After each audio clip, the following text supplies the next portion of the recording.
GBV has become a norm, which shouldn't be the case.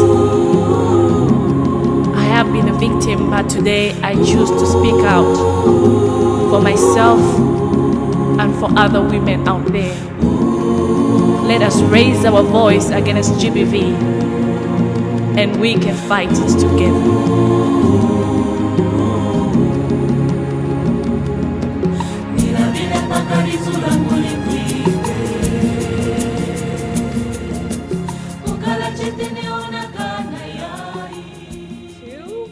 Raise Voices, part 2 of our wonderful elder series. And we have some spectacular elders with us today.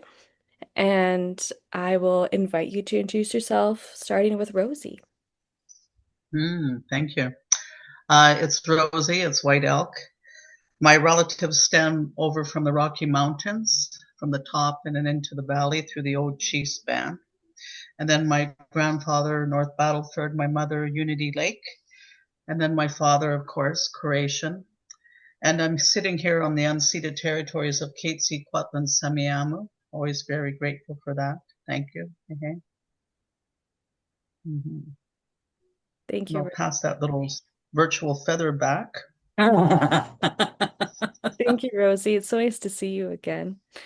And then we had the lovely Donna. Welcome.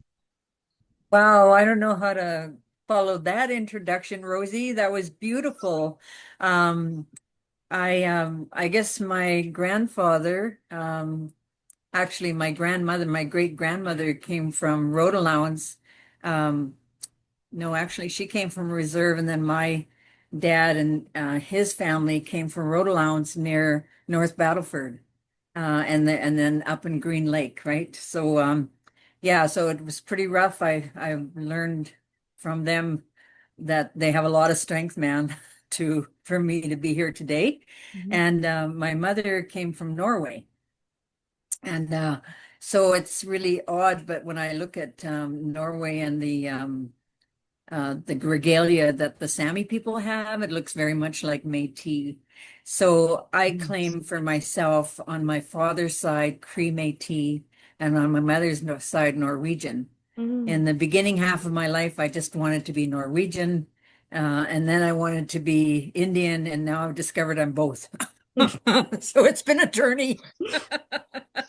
But there's a lot of history. A big part of my life was in Alberta, and my dad was a part of a lot of people in the 60s that said we've had enough. And so I claim that territory as well. And I was at an elders gathering this past weekend that there was 6,000 strong, man. It was huge. So, they had to fill that arena twice with the grand entry. So, I'm so proud to be Métis and Norwegian and a part of this group. And I've experienced everything we're going to talk about today. Amazing. Thank you so much, Donna. And lots of relatives, eh, Rosie? I was going to say, I'm pretty sure we're connected in there somewhere. Pretty sure. If you were in the North Battleford region, we were connected. Yeah. That was the Whitfords that way on my grandfather's side. Yeah. And it was the white horses. Yeah. The white horses came in through the Unity Lake area, came that way. Yeah. It was Ducharme, and but I don't know what my natural great grandmother's name was because she was married at the age of 9. Oh my gosh. And no knowledge of her behind that. So we know what that means. Yeah. So we understand everything you're talking about today. Absolutely. And that's I think it's so fun to do introductions, like when I go home to my home territory in Nunavut. It's so fun because then I'll be walking down the street with someone and someone will just look at me and go, "Are you one of Willie's?" And I go, "You got me." Oh, right? Like everybody just knows each other and is just connected. You can just tell who your family is just by looking at you. Yes. Yeah. Yes. Oh, yeah, it feels that's good. Wonderful. Thank you for that. Thank you for that. Of course. Yeah. And thank you both for being here. And this is such a good way to wrap up this series of the podcast with elders. And so we're gonna have a couple guiding questions to go through the episode. However, If we go off, we go off, you know?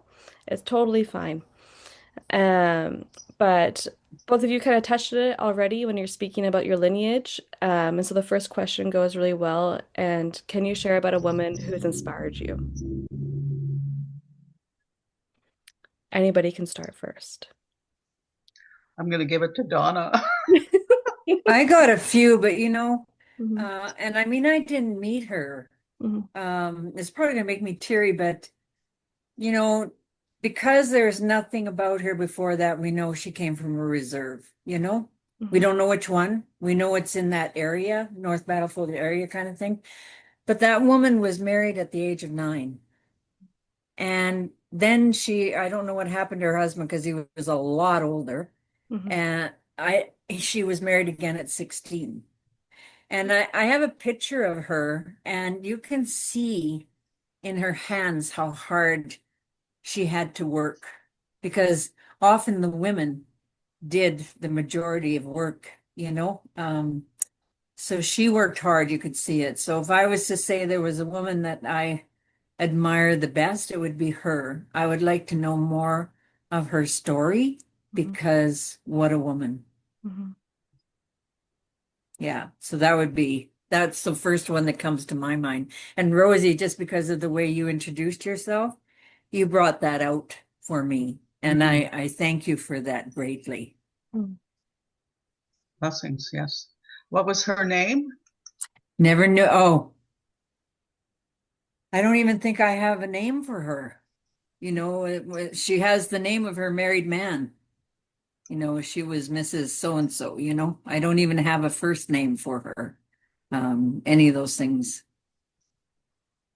She just Beautiful. adopted the whole name, and how they named her, I don't know. But yeah, think of the courage of the women in that era, hey? So we could Mhm. be sitting here today talking openly about who we are and where we come from. Ugh, I'm so grateful. I'm just so grateful. Yeah. Okay. Mhm. Thank you. That was beautiful. Well, I was quite surprised by this question because I thought it would be really easy for me to find that person or persons. And it took me back to when I was younger. Mhm.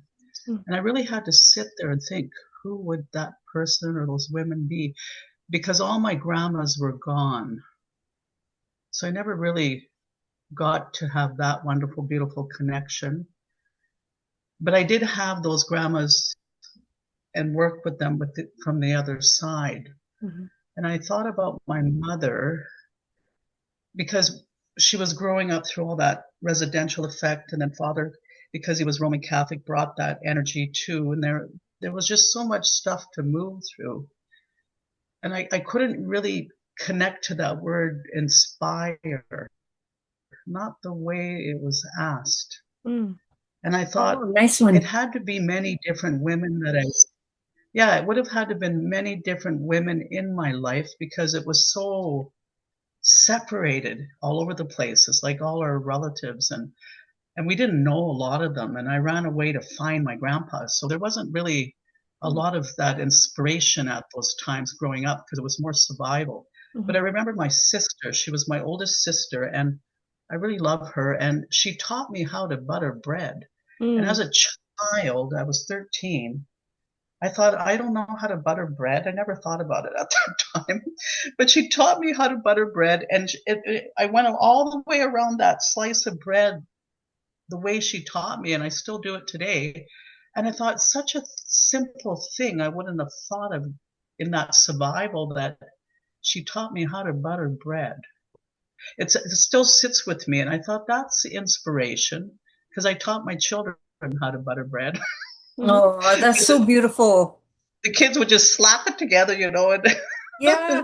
they, they would have their sandwiches and that. And then I really had to look throughout my journey because you survive so many things in that intergenerational stuff. And I remember with my second sister when she taught me how that when we grow up as siblings, we could be in the same place, in the same house, moving through all the same abuses, but we come out really different Yeah. because we're not experiencing the same things. It's similar, but yet so different because her experience was different. And then my experience was different. And I remember that in my early 20s, and I thought, wow, you would not think that. You'd think that you all grew up in the same thing and it's the same way, and it's not. So I thought about that as inspiration too, because she inspired me to be more of who I could be, even though it was so different, because she was on one end of the scale and I was on the other end because I liked hanging out with the relatives. And I'm just, so there's so many things with that question, because you think about your journey, then you start to put those puzzles together and it's like, wow. So it wasn't just one, it was many within those things within my journey up to this point. And that would take another podcast. So I'm just going to leave it there. Yes. That was a powerful question in itself. I'm very grateful, but I really sat with it. So yeah, surprised me with that one because it was just a simple question, but it just had so many different details and pieces connected to it, to who I am now. And it's just like, wow, so thank you for that. I have to agree with you, Rose. That was a very powerful question. And all of the things that you said are so true. Well, I never met either one of my grandparents because one died, pneumonia killed a lot of people on road allowance, and she was one of them, and my dad's little sister.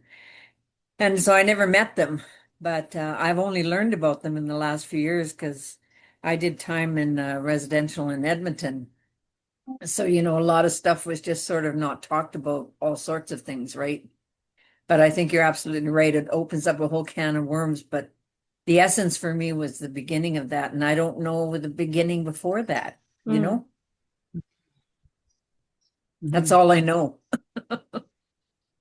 It is very powerful. I agree, because sometimes you don't get those answers right away until everything starts to come together. And it's a very powerful journey when you look at it, because there's so many teachings and so many things, and you become a part of those things to grow into yourself. And you look at the dynamics of what that is and how you change things. And it's like, wow, everybody's on a path, And you're so right. My sister, if it hadn't have been for her, I would never survive the institution I was in. However, she spent more than 25 years on the street. Wow.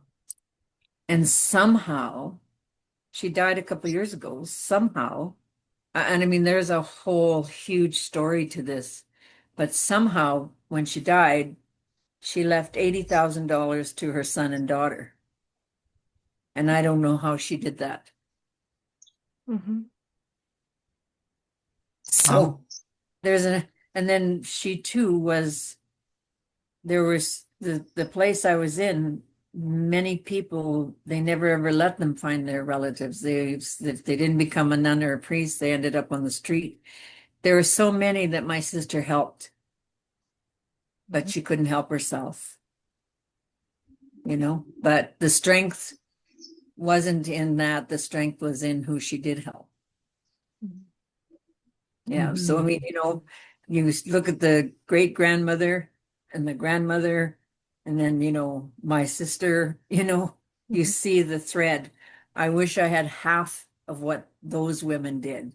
I mean, I did good on my own, but I was supported. There was somebody there for me. There was nobody there for my sister. She was in for 3 years before me. There was nobody there for her, Yeah,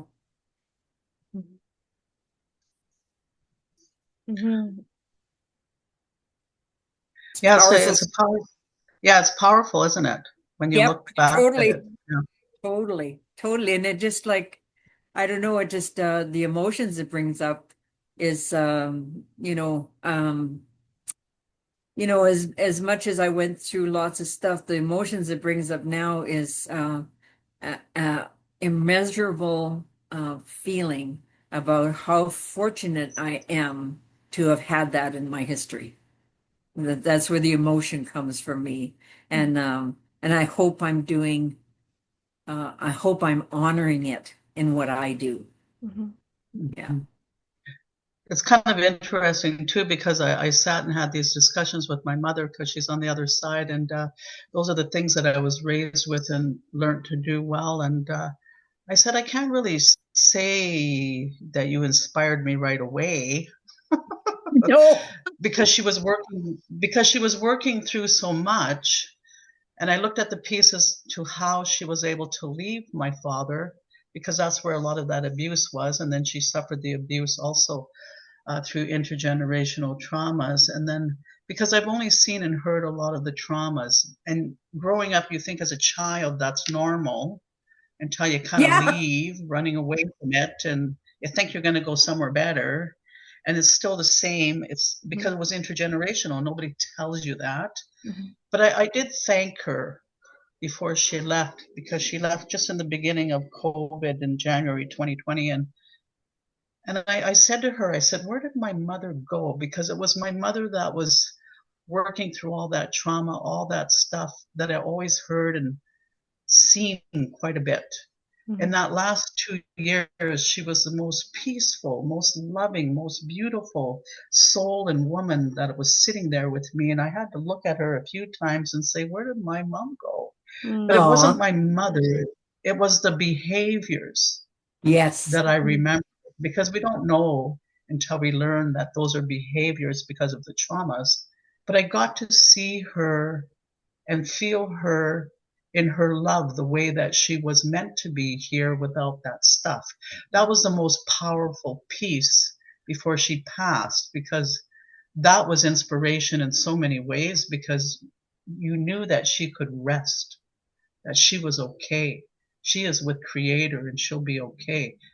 It still blows my mind, because even with my grandchildren, they're like, wow, because they see certain things and they remember certain things in their own perspectives too, right? But coming from that dark place and she was in light, that was the most beautiful piece. So we have lots, like I shared earlier, and we can probably make a book.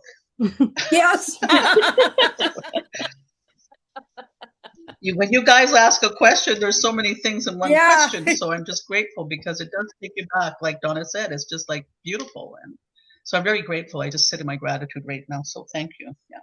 No, of course. Thank you Well, both. And talking about the tangible things, but also the intangible that we're taught from the women around us, um, is so interesting to me, and also to our loved ones on the other side as well.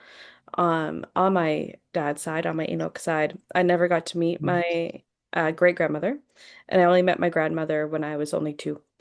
But when I was they named me, and I carry my great grandmother's middle her name. I carry her first name is my middle name, and like we well, believe that like a part of you comes back when you're renamed, right? And the only thing I know about my great grandmother is that she was one of the first Inuit CBC reporters in the North. wow. Yeah, so there's an old photo of her speaking into the microphone. And so it's so nice to be able to sit with you both and speak into the microphone with you both. Well, Yeah, that's a beautiful story. Thank you so much. you're welcome. Thank you. Hey, Now you both made me think of my mom, who Hmm. was Norwegian. And I used to question my mom and dad's relationship because my dad wanted to stay in five-star hotels and my mom wanted to camp. So I wasn't sure who was the real indigenous person here, but it was a lot of family violence, horrific stuff, and she held the reins, and I had judgments of her through a time, and through a time I thought she was fabulous, but in the end I got to look after her. She died of pancreatic cancer, and we didn't know that at the time because this is in 1979 or 80. And she died within a year and a half after her dad. So most people do that when they're that entwined, hey? Hmm. And yeah, she told me everything about herself, the good, the bad, and the ugly, in that last few weeks that we had on the couch in our living room with the fireplace going. And if I was to top it off, that would be, she was an only child. She could cut up She could cut up cows. She could cut up any animal. She could duck hunt. We drove across Canada. She knew every bloody tree there was. She knew all the different cows and why they were branded that way. And, she had amazing knowledge, and she always thought she was dumb. She had amazing basic knowledge that they would have used in like they do now. They use elders now that have those intricate understandings of things that you can't teach in a book. So it's becoming more important. So yeah, thanks for the memories of mums too, because yeah, I'm both. I'm part of my mom and part of my dad. And today I feel good about that. Thank you. All right. Our next question is, how have things changed for women throughout your life? Yeah, I know it's another big one. It's another big Happy times are here.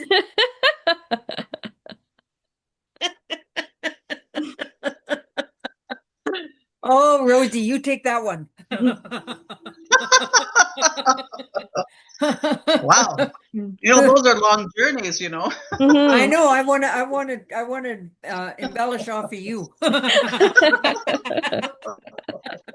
Well, I can kind of split it up a little bit, because I find that there's a percentage that are still moving through so many things, but there is so much more. And I was just sharing this not too long ago. There's so much more resources out there for women now, and I'm so happy to see that. I remember doing this one money management thing, time management thing, and then structure so that they can, support their children and teach them a few things that they didn't get to learn themselves. And you can just see how everybody was struggling. And this was only at that time when I was doing those teachings, it was only like 30 years ago that it was so different when I was raising my children. And I said to them, I said, you have $30 and I want you to get breakfast, lunch, and dinner.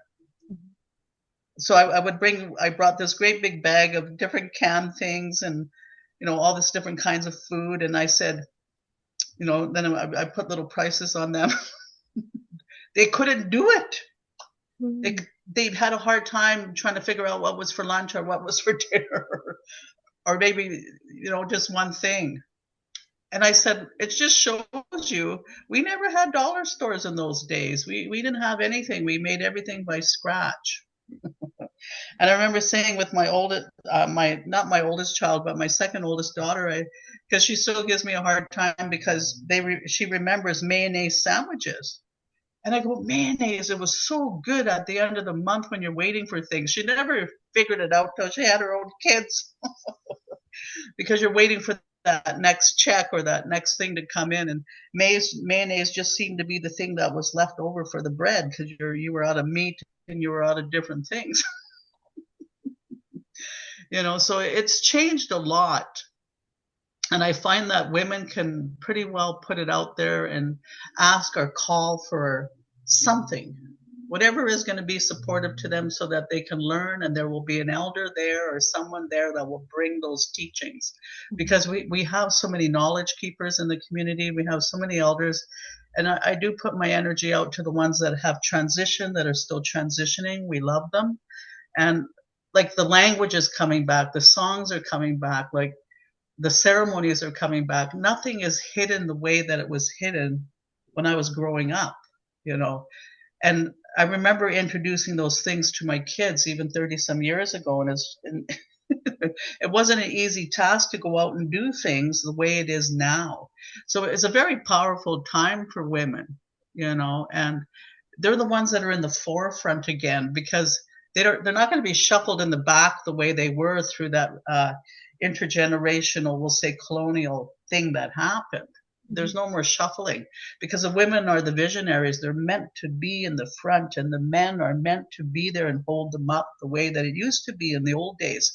That is coming back, and that's pretty powerful to see. And then the little ones, they get so excited and want to learn so many things. So it's a very powerful time for women now. I'm very grateful to see that than where it was for me. because I didn't have access to anything. And I was told by my father, because he was European, you don't ask for nothing. Mm. So I never asked for nothing.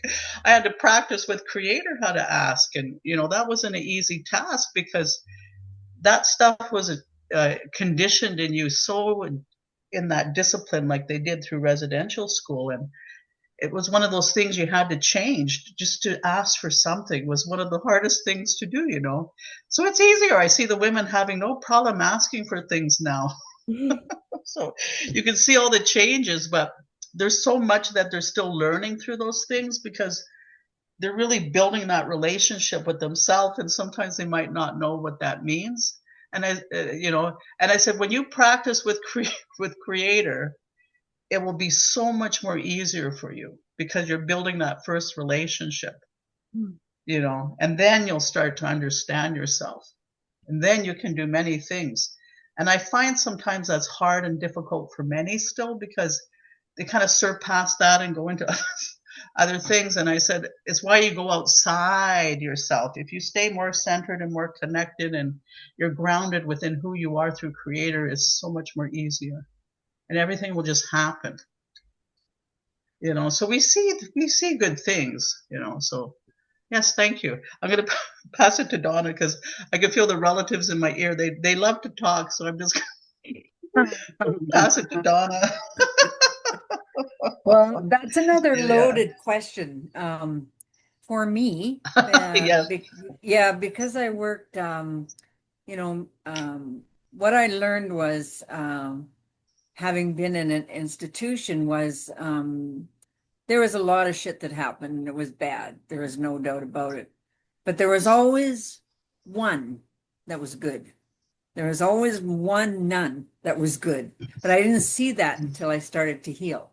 And when I started to see that, I started to see other things, because now I just didn't just see the ugly. I saw some wonder too. And then I also saw that a lot of people took their experience in residential and turned it into something positive. Like the one show I watched, the gal was most of the abuse she saw from the priests happened in the infirmary. So she became a nurse. And the orange t-shirt day, she had her, like, all of us had something taken from us, but she turned that into something positive. She turned it into the orange t-shirt day. So for me, because of where I was at, and because they often didn't let you reconnect with your family, I was really fortunate, but lots of people didn't. And my sister helped lots of people. I became a family support worker. And I did it because I didn't believe that in any situation there was a bad guy, there was bad behavior. And so to me, it would be about saying, if there's that kind of violence going on, you have to put the violence here and take the people out. And they have to be away from the violence. Because I was in an abusive relationship, but I was also crazy. I also did shit. I also, did stuff because I didn't know. I was just trying to survive. We were both Métis. We were both had huge histories of stuff. So if I was to say that there was anything that is better, is that we can have more influences to better make choices that are right for us. And there's more push toward making choices that are right for you. And as sad as some places aren't there yet, there's more places that are there, and it's getting better. So I think that's what I see. When you can take going through lots of stuff and pull from it something that you learn, and so you can be useful. And you know that in doing that, it's not about somebody coming in and telling you what to do or how to do it. It's not about that at all. It's about identifying the problem and saying, what do you think you can do? How do you think you can make yourself feel safe? What can we do to support that?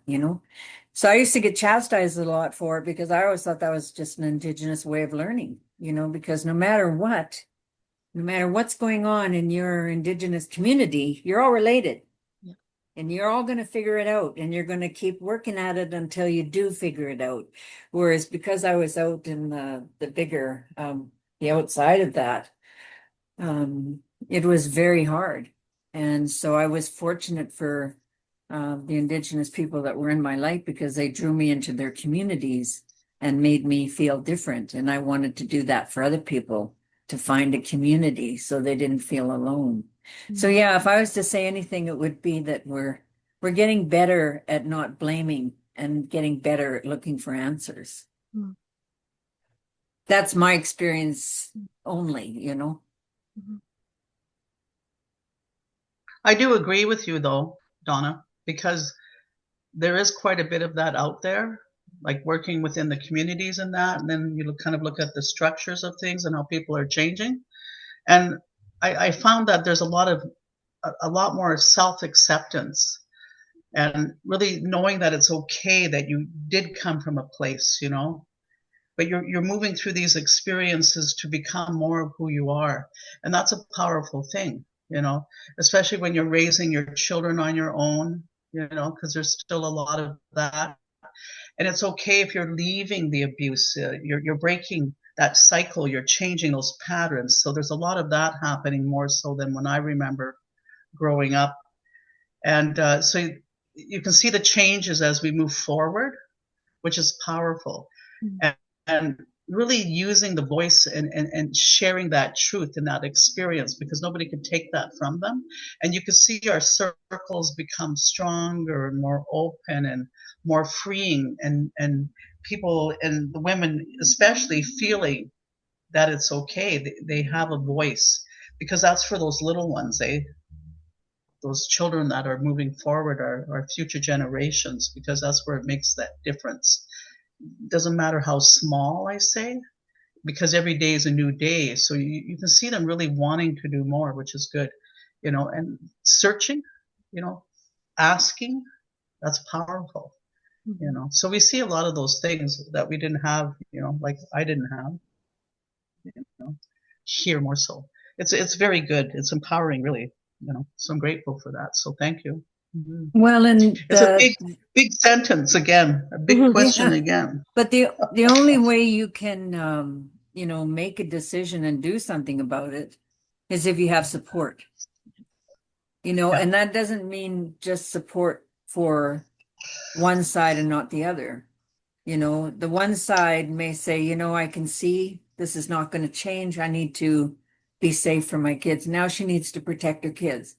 And on his side of the fence, or her side of the fence, because there has been those kind of things, there is a thing of knowing that this is the consequences of the behavior, you know, and it goes back to the behavior again. How are you going to change the behavior? You're a beautiful human being under that behavior. You got to find that. You got to find that. And that's going to be a journey, you know? Yeah. Beautiful. Nicely said. Oh. Well, I spun off of you, Rosie. See how many things are in one question, ladies? Holy smoly. Don't get us started, apparently. No, this is wonderful. This is great. And like both of you have actually identified the theme of our final question. And, oh yeah, you're right on the money. What would you like to tell young people working for gender equality now? I'm giving it back to Donna. You have everything you need to do with what's in front of you. Mm. You have no control on the future. Mm.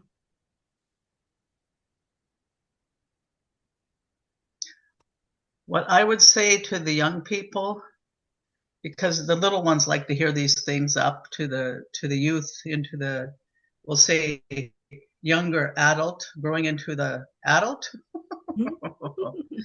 Just be yourself. Just be yourself, because you are learning every day, and no one can take your experience from you, because your experience is teaching you to become you every single time, because we're learning through every single thing, you know. And the more questions you ask, I always say this, the more questions you ask, the more you can learn. Just like when the little ones, I remember my girls, why? The questions and the questions. And it's so powerful, you know, because a lot of times I remember from that old colonial sense, because my father was Croatian. Well, in the old days, they said Yugoslavian. We weren't allowed to ask or say anything. And I loved it when I had my children, they could say everything. Oh, yeah. Oh, gosh. And I remember it's just why? And sometimes I kind of had to compose myself because I never heard so many whys. But it's beautiful.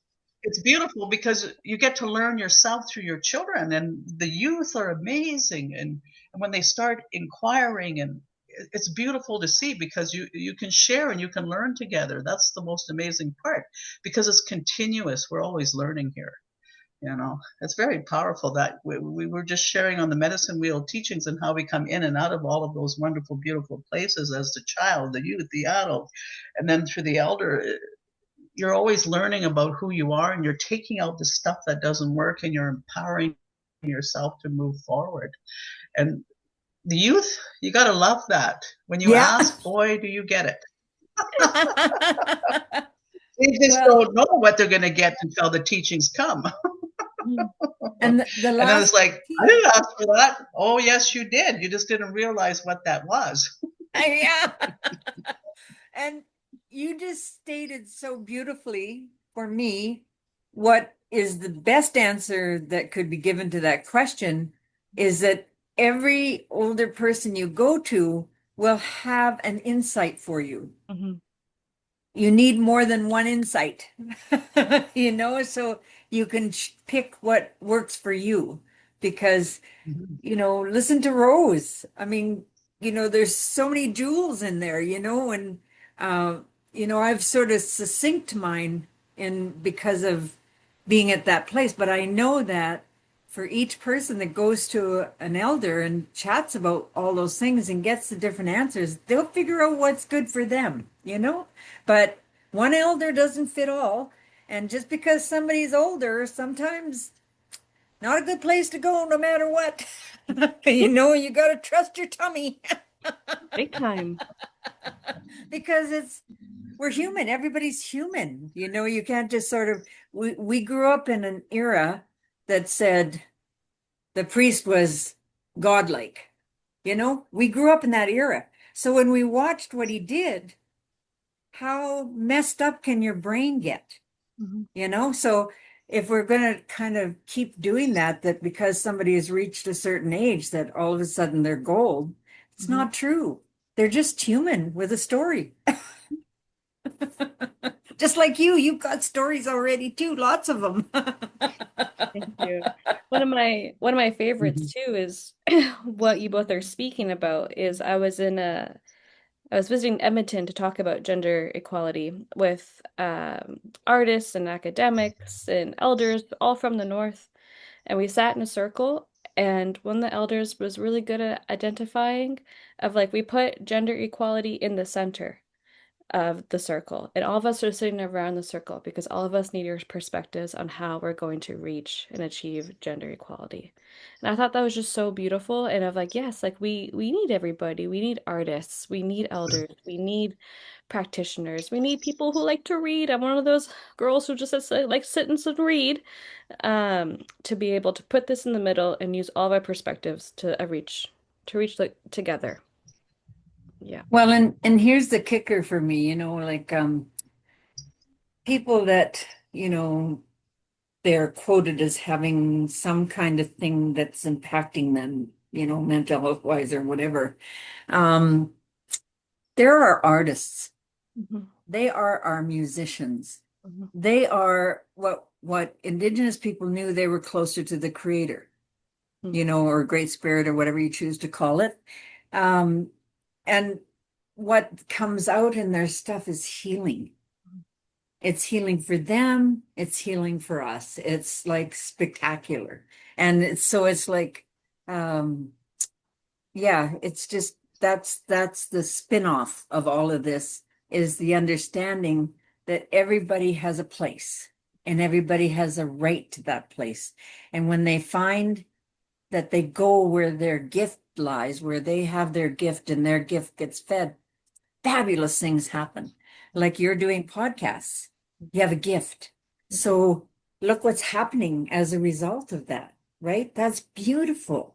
And so, but you're going where your heart is, and that just makes it grow double, right? And that's, yeah, I love that. I love that we're having more opportunities to do that.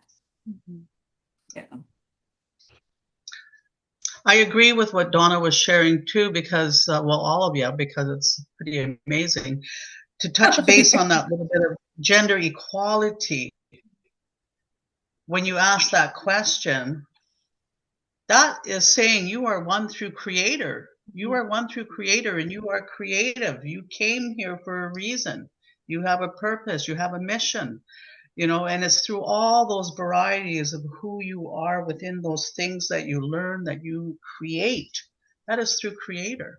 You know, it could be a song, it could be a prayer, it could be a hug, it could be written word, it could be oral language and stories, and it could be putting something together. It could be walking with a little one. There's so many things that could empower you through that, you know, because I find that our youth are really searching for who they are and wanting to reconnect to their roots. And that's so really important because of what's going on in the world through all these changes. And what Creator is doing is bringing us back to our center so that we can be one there again and know that it is okay. You are here for a reason. Yeah. And through all of those things that our future generations learn as we're learning here ourselves, you will always find something because it's connected to your passion. It's heart driven. And that's so important now for our kids to know that. All our future generations, because you're going to inspire, there's that word again, you're going to inspire someone. They're going to see you, hear you, they're going to connect to that, probably within all of that, and say, yes, that helps me. You know, because as long as it's empowering, as long as it's encouraging, as long as it's moving everyone forward, that is the cause. That's what gender equality means to me, because equality is having balance. We are the same, as below as above. We're the same. We're spirit and learning, I call it. So it's very powerful questions you guys bring. But like I said, we need a grandmother's podcast. I would love it. Let me sing one verse of a song that I absolutely love, that was given by a Métis elder at an Indigenous gathering. And it's in English, and I love it. I'm just going to sing the one verse. Please. I am one and you are one and we are all together one. I am one and you are one and we are all together one. In the spirit of the sun, we are all together one. In the spirit of the sun, we are all together one. Amazing. Beautiful. I love it. What a way to close. Oh, You did it perfect. That was perfect. My gosh. Thank you so much for sharing that, Donna and Rosie. That was so beautiful. And for Rose, for your benefit, when I do it with little kids, we start off really slow. I say, Coast Salish, they row, so they have a pace. Interior Salish are a little faster. Cree are pretty darn fast, but Métis are fast. And so each thing gets speedier. And by the end of it, we're all just laughing. Beautiful. I love that. That was the perfect, well, we won't say ending, beginning. Yeah. You take it and use it wherever you want, because you know my dad taught me that when somebody owns something, it loses its value. When it's free and it's just given, you use it. Whatever you use, whatever works for you. I own nothing. That's exactly how it is. I agree.